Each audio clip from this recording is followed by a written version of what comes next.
Si Iko ug si Ika nangaligo sa dakong sapa, giagi ang dakong baha, nangaanod walay sinina. Si Iko mayong mulangoy, si Ika ang makaluluoy, mayo gani kay nakagunit.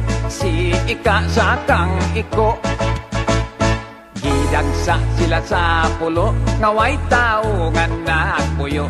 Way makaon, way mainom, pulos bato ug way tanom.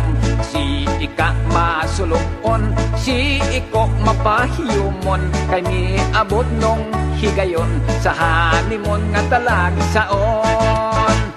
Gipanggutom na silang duha, wanay lami ang romansa, nang laom ng ilang mata, ang dunggan nila nipis na.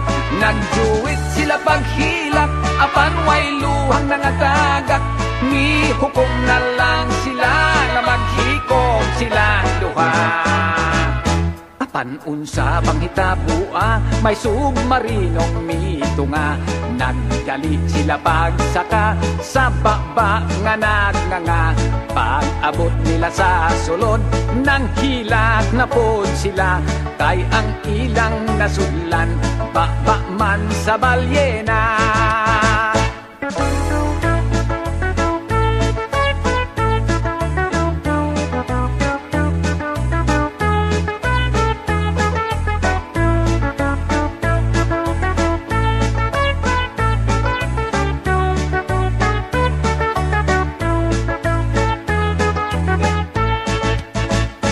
Ipanggutom na silang duha, wanay lami ang romansa, nang laom ng ilang mata, ang dunggan nila nipis na.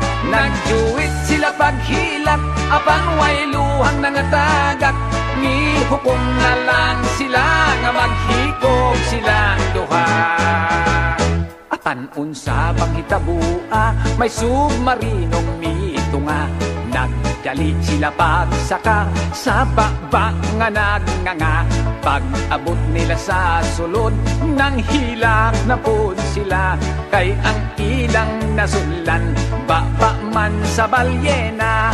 Dili di ay submarino, isda nga dakog mata, si Iko og si Ika gitukob sa balyena.